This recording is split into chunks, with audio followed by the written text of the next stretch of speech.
దాదాపు 7 నెలలు కావస్తున్నా కూడా ఉద్యోగులకు సంబంధించి ఏ ఒక్కటి కూడా వాళ్ళు చెప్పినటువంటి మేనిఫెస్టోలో విషయాలు ఇంతవరకు ఏది కూడా చేసినటువంటి దాఖలాలు లేవు. మరి కూటమి ప్రభుత్వం వస్తే ఉద్యోగులకి మేనిఫెస్టోలో చెప్పిన ప్రకారంగా మరి ఇస్తారు అనేటువంటి దాంతో ఎంతో మరి ఉద్యోగస్తులు ఎదురుచూపులు చూస్తూ ఉన్నారు ఎంతో ఆశతో. మరి అయినప్పటికీ ఏ ఒక్కటి కూడా పాజిటివ్గా లేదు అని చెప్పేసి కూడా నేను ఈ సందర్భంగా తెలియజేస్తా ఉన్నా. మేనిఫెస్టోలో ఉద్యోగస్తులకి పెన్షనర్స్కి సంబంధించి మరి దాదాపు ఒక 9 విషయాల మీద ఆ మేనిఫెస్టోలో పొందుపరిచి మేము వీటిని వచ్చిన వెంటనే చేస్తాం, కొన్ని అయితే వచ్చిన వెంటనే చేస్తామని కూడా చెప్పడం జరిగింది. అయితే వాటిని పరిశీలిస్తే ఎక్కడ వేసిన గొంగలు అక్కడే ఉన్నట్టుగా ఉంది, కానీ ఒక్కటి కూడా ముందుకు పోయినటువంటి దాఖలాలు అయితే కనపడతలా. మరి దానికి తగ్గట్టుగా నాట్ ఓన్లీ ఇన్ మేనిఫెస్టో, ఎన్నికల ముందు పెట్టినటువంటి ఆ సభలలో కూడా ఉద్యోగులకు పెన్షన్స్కి సంబంధించి చాలా హామీలు కూడా ఇవ్వడం జరిగింది. అవి కూడా ఏ ఒక్కటి కూడా మరి నెరవేర్చినటువంటి దాఖలాలు కూటమి ప్రభుత్వంలో కనపడతలా. మరి 1 by 1 వస్తే మేనిఫెస్టోలో వాళ్ళు చెప్పినటువంటి ఉద్యోగస్తులకు చెప్పినటువంటి విషయాలకు వస్తే సిపిఎస్ మరియు జిపిఎస్ విధానాన్ని పునఃసమీక్షించి ఆమోదయోగ్యమైనటువంటి పరిష్కారానికి కృషి చేస్తామని చెప్పడం జరిగింది. మరి అంతకుముందు ఉన్నటువంటి సిపిఎస్ని గత ప్రభుత్వం జిపిఎస్గా ఇస్తామని చెప్పడం, దాన్ని కూటమి ప్రభుత్వం వచ్చిన తర్వాత దాన్ని అలా అబేన్స్లో పెట్టడం.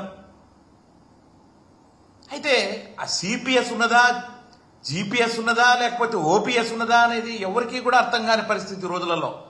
దాదాపు 3 లక్షల పైగా ఉద్యోగస్తులు ఈ రోజున ఆంధ్రప్రదేశ్లో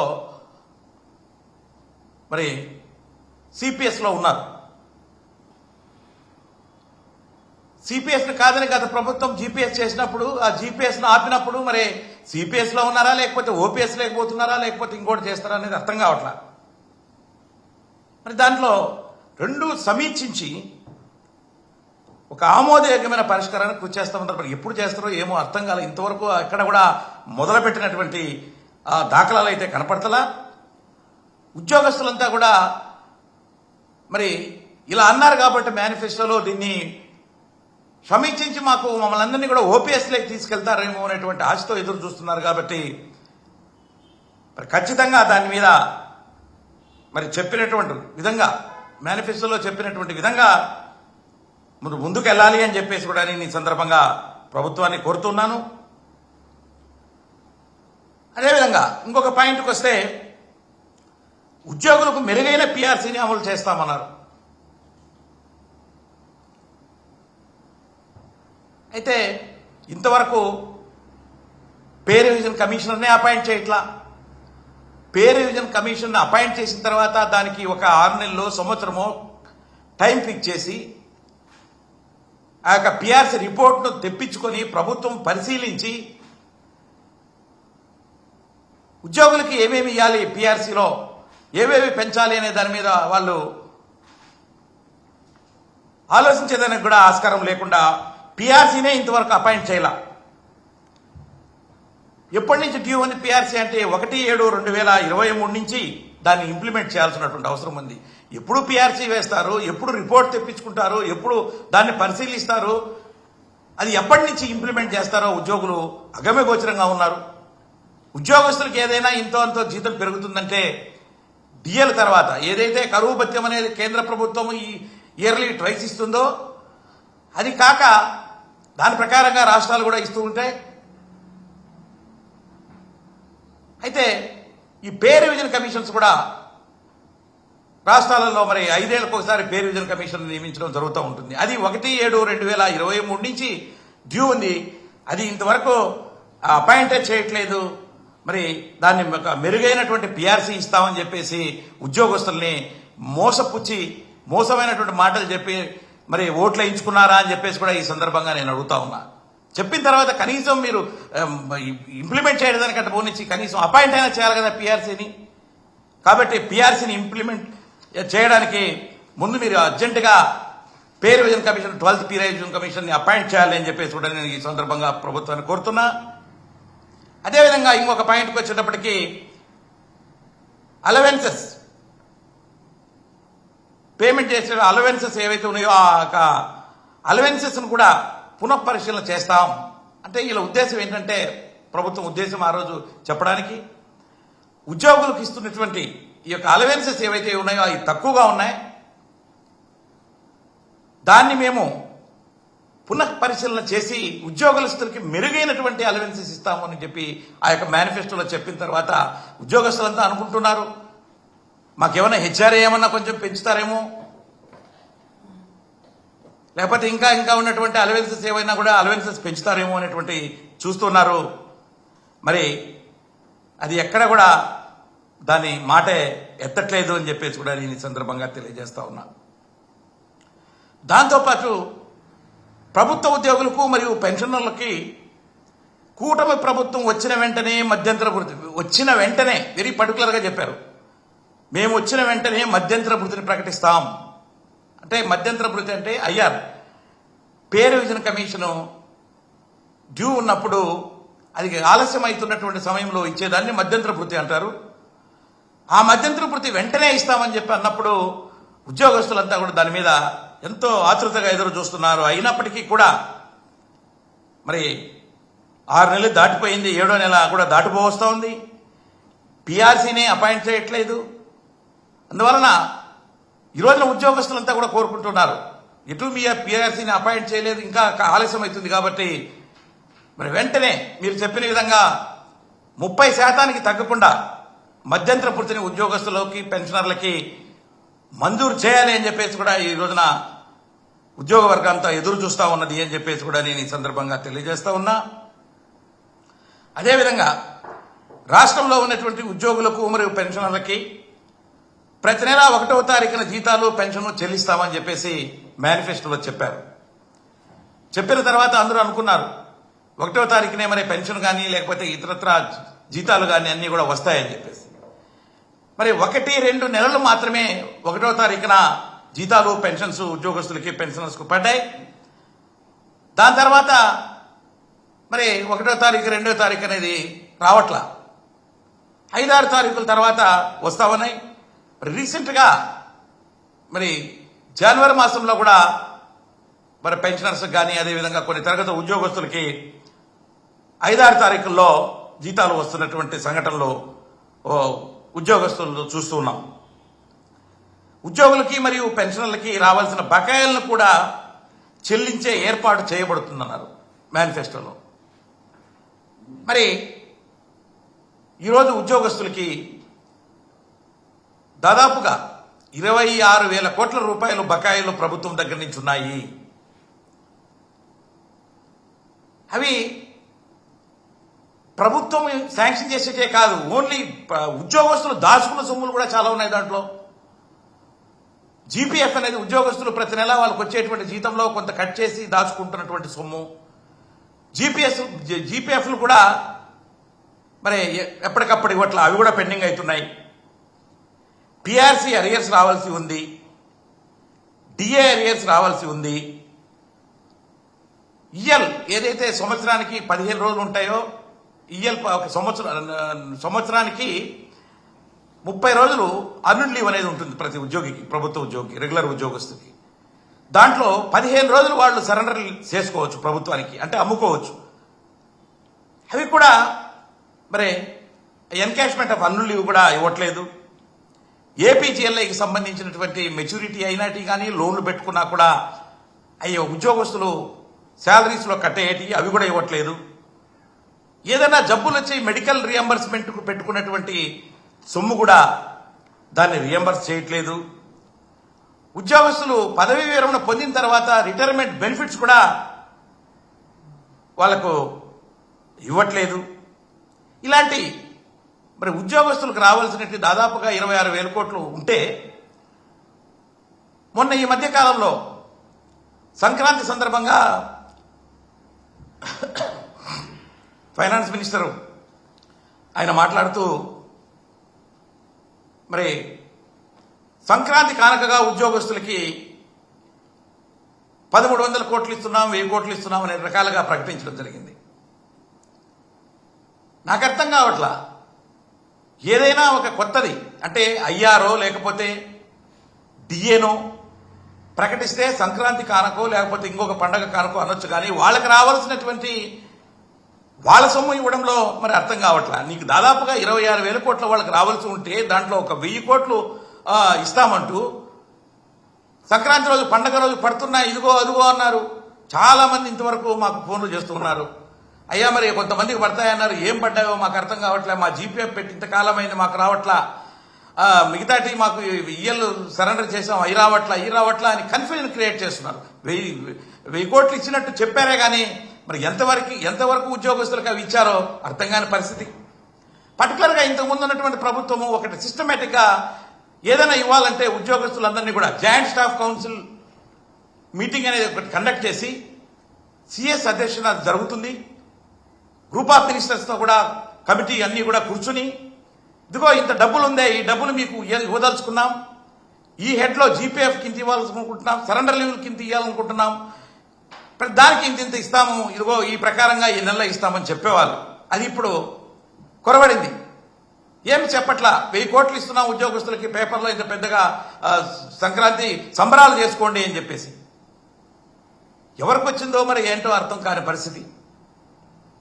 దాంట్లో ఇంకొకటి కూడా చెప్పారు, ఏ ఉద్యోగి కూడా మాకు రాష్ట్ర ప్రభుత్వ ఉద్యోగస్తులు టీడీఎస్ కట్ కాదు, ఎందుకంటే వాళ్ళకు క్యాలిక్యులేట్ చేసి దాని ప్రకారంగానే మేము ఇన్కమ్ ట్యాక్స్ కడతాం, కానీ మాకు టీడీఎస్ రాదు. 250 కోట్లు టీడీఎస్ ఇస్తాం ప్రభుత్వ ఉద్యోగస్తులకి అని చెప్పి దాన్ని కూడా కలిపి ఆ సంక్రాంతి సంబరాల్లో దాంట్లో అమౌంట్లో చెప్పడం జరిగింది. మరి అది ఎవరికి ఇచ్చారో మాకైతే అర్థం కావట్లా. ఈ విధంగా ఇవన్నీ కూడా ఈ మేనిఫెస్టోలో కూడా చెప్పడం జరిగింది, ఇవన్నీ కూడా మేము వచ్చిన తర్వాతనే ఇవన్నీ కూడా ఇస్తాము ఇమీడియట్గా అని చెప్పేసి. అని అలాంటివన్నీ ఇవ్వలేదు. ఖచ్చితంగా ఉద్యోగస్తులకి పెన్షనర్స్కి సంబంధించిన వాళ్ళ సొమ్ము చాలా ఉంది దీంట్లో.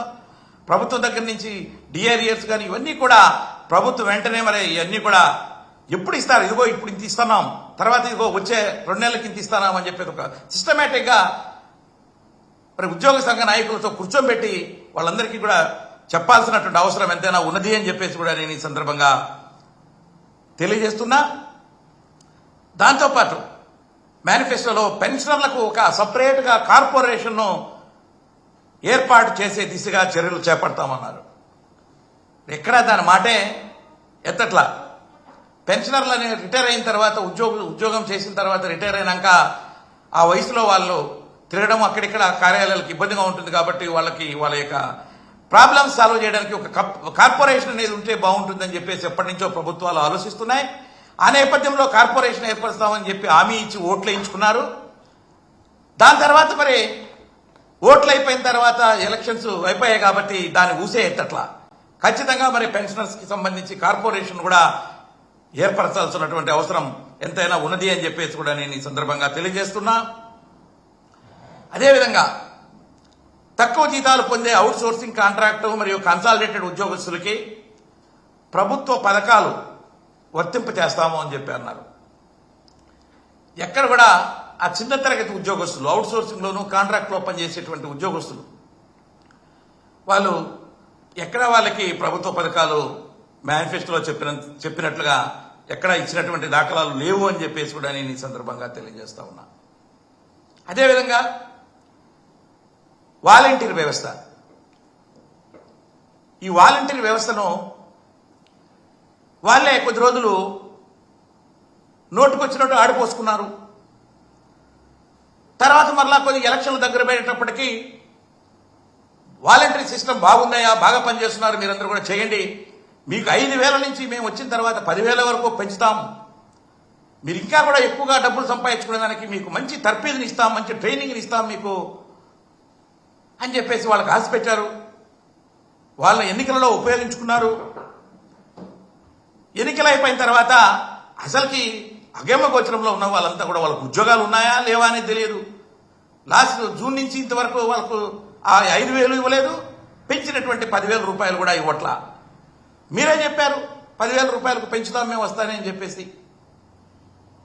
10,000 రూపాయలు పక్కన పెట్టి కనీసం వాళ్ళకి రావాల్సినటువంటి 5,000 రూపాయలైనా కూడా మీరు ఇవ్వాలి కదా, అది కూడా ఇవ్వట్లేదు. కాబట్టి తక్షణం వాళ్ళకు కూడా హ్యుమానిటేరియన్ గ్రౌండ్స్లో దాదాపుగా మరి వాళ్ళు ఈరోజు రాష్ట్రంలో 2.5 lakhs దాకా ఉన్నారు. వాళ్ళకు కూడా మరి మానవతా దృక్పథంతో ఖచ్చితంగా వాళ్ళకి ఇవ్వాల్సినటువంటి అవసరం ఎంతైనా ఉన్నది అని చెప్పేసి కూడా నేను ఈ సందర్భంగా తెలియజేస్తున్నా. మరి ఇప్పటికైనా కూడా టీడీపీ కూటమి ప్రభుత్వం మేనిఫెస్టోలో చెప్పిన ప్రకారంగా 9 పాయింట్లు ఏదైతే ఉన్నాయో 9 విషయాలు మేనిఫెస్టోలో చెప్పారో అవన్నీ కూడా దృష్టి పెట్టి కాలయాపన లేకుండా వెంటనే తగు నిర్ణయం తీసుకుని ఉద్యోగులకి మేలు జరిగే విధంగా చూడాల్సినటువంటి అవసరం ఎంతైనా ఉన్నది. ఎందుకంటే ఎంతో ఆశతో ఉద్యోగస్తులంతా కూడా ఎదురు చూస్తున్నారు అని చెప్పేసి కూడా నేను ఈ సందర్భంగా తెలియజేస్తున్నా. మరి వీటితో పాటు మేనిఫెస్టోలో చెప్పని కూడా మీరు పెట్టినటువంటి ఎన్నికల సభలలో ఎక్కడికి పోయినా కూడా ఉద్యోగస్తులు అట్రాక్ట్ చేసుకునేదానికి, ఉద్యోగస్తులు ఫేవర్ సంపాదించుకునేదానికి మీరు చెప్పినటువంటి విషయాలు కూడా కొన్ని ఉన్నాయి. డిఏలు కూడా మరి 1/1/2024 నుంచి ఒక డిఏ, 1/7/2024 నుంచి ఇంకొక కిస్తు, 2 కిస్తుల డిఏ ప్రభుత్వ ఉద్యోగస్తులకి, అదేవిధంగా పెన్షనర్స్ కూడా రావాల్సినటువంటి బకాయిలు ఉన్నాయి. కాబట్టి కేంద్ర ప్రభుత్వం ఇప్పుడు రిలీజ్ చేసింది, వేరే రాష్ట్రాలలో కూడా రాష్ట్ర ప్రభుత్వాలు ఈ యొక్క డిఏలను కూడా రిలీజ్ చేశాయి. కాబట్టి ఇక్కడ ఉన్నటువంటి ఉద్యోగస్తులకి, పెన్షనర్స్కి వెంటనే మరి ఈ యొక్క 2 విడతల డిఏను కూడా మరి కూటమి ప్రభుత్వం రిలీజ్ చేయాలని చెప్పేసి కూడా నేను ఈ సందర్భంగా ప్రభుత్వాన్ని కోరుతూ ఉన్నా. మరి దాంతోపాటు మేము వచ్చిన తర్వాత ఒక మెగా డిఎస్సిని రూపొందిస్తాము, మెగా డిఎస్సిని అడ్వర్టైజ్ చేస్తాము, ఇప్పుడున్నటువంటి ప్రభుత్వాలు చేయట్లేదు, చెందట్లేదు సరిగ్గా అని చెప్పేసి చెప్పారు. మరి ఆ పెద్ద మెగా డిఎస్సీలు ఎక్కడికి వెళ్ళాయో ఏమో అర్థం కావట్లా. మేము వచ్చిన తర్వాత రాష్ట్రంలో యువత కోసం పర్టికులర్లీ 20 లక్షల ఉద్యోగుల్ని మేము కల్పిస్తాం. సంవత్సరానికి 4 లక్షల తరఫున 4 లక్షల లాగా ప్రతి జనవరి 1వ తారీఖుల్లో ఒక క్యాలెండర్ను రూపొందించి రిక్రూట్ చేసి ప్రతి ఒక్కరికి కూడా ఉద్యోగాలు, యువతనంతా కూడా ఉద్యోగాలు ఇస్తామన్నారు. ఎక్కడికి పోయింది ఈ యొక్క 7 నెలల్లో? మీరు ఏం చేశారు? జాబ్ క్యాలెండర్ ఏమైంది? మరి 20 లక్షల ఉద్యోగాలలో ఎన్ని ఉద్యోగాలు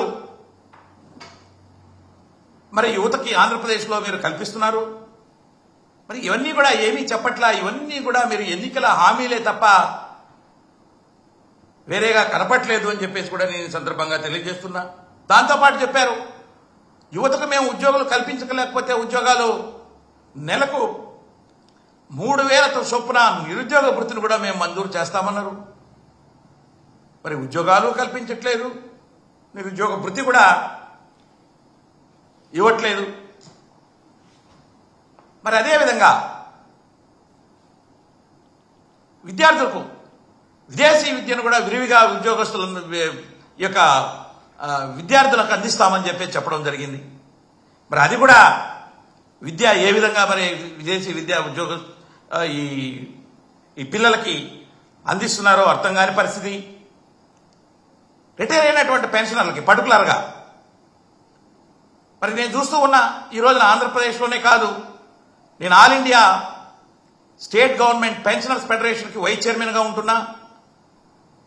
మరి ఇతర రాష్ట్రాల్లో కూడా చూస్తున్నాను, ఇక్కడ అడిషనల్ క్వాంటమ్ ఆ పెన్షన్ 70 ఏళ్లు దాటిన తర్వాత 10% గాను, 75% దాటిన తర్వాత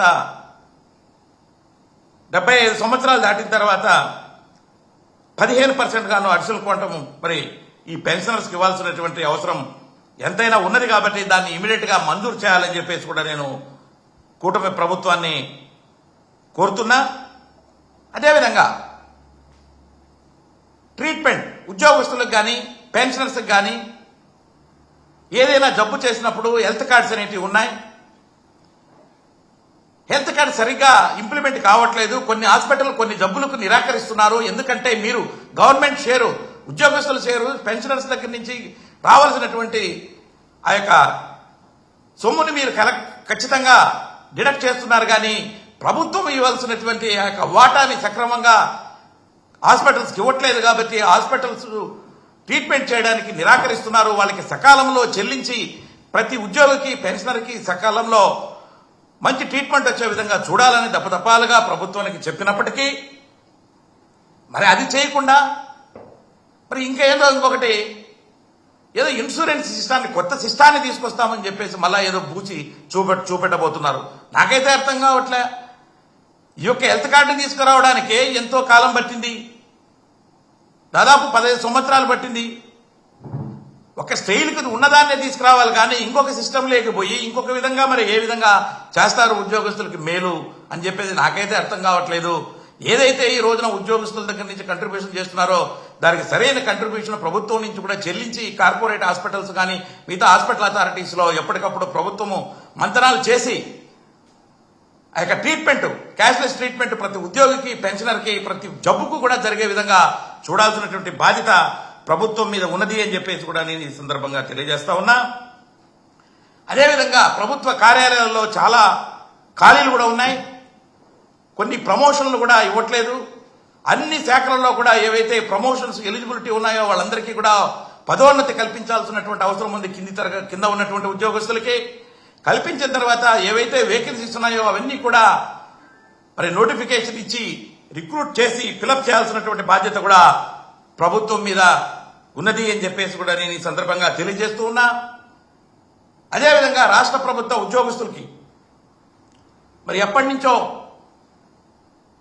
మరి హౌస్ సైట్స్ ఫ్రీగా ప్రభుత్వం ఇస్తాము అని చెప్పి చెబుతున్నారు. హెడ్ క్వార్టర్లలో కానీ అదేవిధంగా తాలూకా లెవెల్లో పనిచేసేటువంటి ప్రతి ఉద్యోగికి కూడా రిటైర్ అయ్యే లోపల ప్రతి ఒక్కరికి కూడా ప్రభుత్వం తరఫు నుంచి హౌస్ సైట్ కూడా కేటాయించాలి అని చెప్పేసి కూడా నేను ఈ సందర్భంగా ప్రభుత్వాన్ని కోరుతున్నా. కాబట్టి మరి ప్రభుత్వంలో ఉద్యోగస్తులు కూడా ఒక భాగమే. ఉద్యోగస్తులు బాగా పనిచేస్తేనే ప్రభుత్వానికి మంచి అయినా చెడైనా ఉంటుంది, కానీ వాళ్ళు బాగా సంతోషంగా ఉంటేనే బాగా పనిచేస్తారు, ప్రభుత్వానికి బాగా మంచి పేరు వస్తుంది, బాగా ప్రభుత్వం కూడా అభివృద్ధి చెందుతుంది అని చెప్పేసి కూడా నేను ఎన్నోసార్లు తెలియజేశాం. మరి ఆ నేపథ్యంలోనే ఉద్యోగస్తులకి రావాల్సినటువంటి బకాయిలతో పాటు డిఎల్ను కూడా, పిఆర్సీ అపాయింట్మెంట్ ఇవన్నీ కూడా వెంటనే చేయాలని చెప్పేసి కూడా కూటమి ప్రభుత్వాన్ని కోరుతున్నాను. మరి ఎన్నికల టైంలో చెప్పినటువంటి మోసపూరితమైనటువంటి మాటల్ని పక్కన పెట్టి ఉద్యోగస్తులకి నమ్మే విధంగా మీరు చెప్పినటువంటి మాటలకి కట్టుబడి ఉండాలి అని చెప్పేసి కూడా నేను ఈ సందర్భంగా ప్రభుత్వాన్ని కోరుతూ ఉన్నాను.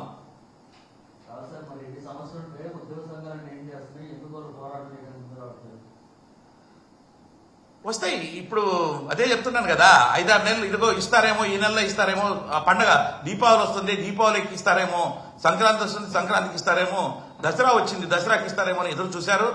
ఇప్పటికీ మరి ఉద్యోగస్తులంతా కూడా చాలా ఇదిగా మాకు చెబుతూ ఉన్నారు, ఫోన్లు చేసి వాళ్ళు మాకు రావాల్సినట్టు ఇదిగో ఇస్తారేమో అని చెప్పేసి అనుకున్నాం, కానీ ఇంతవరకు ఒకటి కూడా రావలేదు. మాకు రావాల్సినటువంటివి మా సొమ్ము మాకు ఇవ్వడానికి కూడా జీపీఎఫ్ కూడా ఇస్తామంటున్నారు, కానీ ఎవరికి ఇస్తున్నారో ఇప్పుడు మనం 1000 కోట్లు ఇచ్చామంటున్నారు, 1100 కోట్లు అంటున్నారు. మరి ఎవరికి ఇచ్చారో ఏం చేశారో అర్థం కాని పరిస్థితి అని చెప్పేసి ఉద్యోగస్తులంతా కూడా కన్ఫ్యూజన్ లో ఉన్నారని చెప్పేసి కూడా నేనేం చెప్తున్నా అంటే అదే, ఈ జాయింట్ స్టాఫ్ కౌన్సిల్ అనేది ఒకటి ఉంది, వాళ్ళని కూర్చొని పెట్టి వాళ్ళకు ఇదిగో ఇంత ఇస్తున్నాము, ఇంత చేస్తున్నాము అనేది చెప్తే ఆ కన్ఫ్యూజన్ అనేది లేకుండా పోతుంది ఉద్యోగస్తులు అని చెప్పేసి కూడా నేను ఈ సందర్భంగా తెలియజేస్తా ఉన్నా.